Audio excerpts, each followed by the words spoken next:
Thank you doctor तंबी Durai जी। माननीय Shrimati Priyanka Chaturvedi ji, 3 minute. जी sir, आपका मैं आभार व्यक्त करना चाहूँगी। सबसे पहले तो मैं श्रेया यादव जी, तानिया सोनी जी और निविन दालविन जी के परिवार को अपनी संवेदनाएं व्यक्त करना चाहूँगी। जो उनके साथ हुआ, मैं उम्मीद करती हूँ आने वाले समय में किसी बच्चे के साथ ना हो, और वो बच्चा जो एक अपॉर्चुनिटी को ढूंढते हुए आता है उसके साथ तो कतई ना हो। सर, मैंने जब ये अखबार आज पढ़ रही थी, उसी फ्रंट पेज पे 22 साल के युवा हैं हरियाणा के रवि माउन, उनके बारे में भी पढ़ा। वो फ्रंट पेज पे ही है इसी अखबार के, जिनकी मौत हो गई रशिया के वॉर में लड़ाई लड़ते लड़ते। 22 साल के वो भी युवा हैं, वो भी अपॉर्चुनिटी, एक लैक ऑफ अपॉर्चुनिटी जो देश में हो रही है, जिसके चलते एक युवा को मजबूर होना पड़ रहा है कि रशिया यूक्रेन वॉर में भागीदारी लें और वहाँ पे अपनी जान गंवा बैठे हैं। हरियाणा के हैं, पूर्व मुख्यमंत्री यहाँ पे बैठे हैं। उम्मीद थी कि हम सब उस पर भी चर्चा करेंगे कि जब हम 267 लाते हैं नीट पे, 24 लाख जो बच्चे हैं उनके जो फ्यूचर हैं उनके बारे में उस पर भी चर्चा करें। पर अच्छी शुरुआत है, मैं उम्मीद करती हूँ आने वाले समय में हम वो चर्चा करेंगे।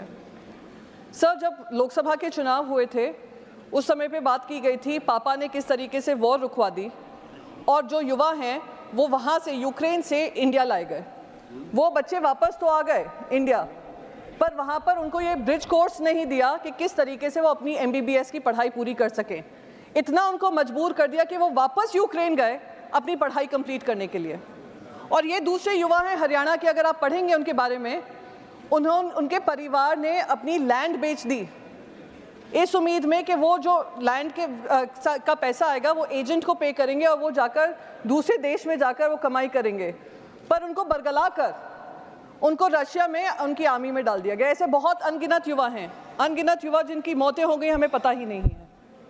उसी तरीके से सर, हमने बाकायदा, हमारी सरकार ने इजराइल के साथ ऐसा ही एक साइन किया है, ट्रीटी साइन की है कि हमारे युवाओं के पास यहाँ पे रोजगार नहीं है तो जाइए इजराइल पे बॉर्डर पे जाकर लड़ाई लड़िए, उनकी वॉर हम लड़ेंगे और हमारे बच्चे यहाँ पे शहीद होंगे, हमें उसकी कोई परवाह नहीं है।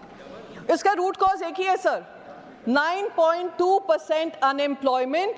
जो युवा उम्मीद करता है कि उनको आर्मी में भर्ती मिलेगी, उनको अग्निवीर दे दिया जाता है। जो युवा उम्मीद करता है उनको रोजगार मिलेंगे, उनको अप्रेंटिसशिप प्रोग्राम दे दिया जाता है।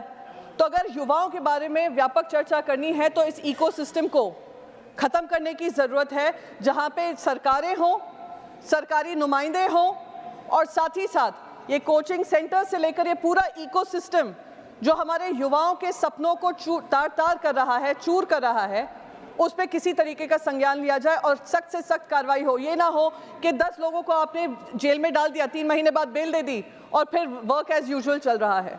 तो इस पे गंभीर, मैं मानती हूँ, चर्चा होनी चाहिए और रेगुलेशन जो सब मांग कर रहे हैं उस रेगुलेशन पे भी ध्यान देना चाहिए। प्रियंका जी, आपका बहुत बहुत आभार। Thank you. डॉक्टर फौजिया।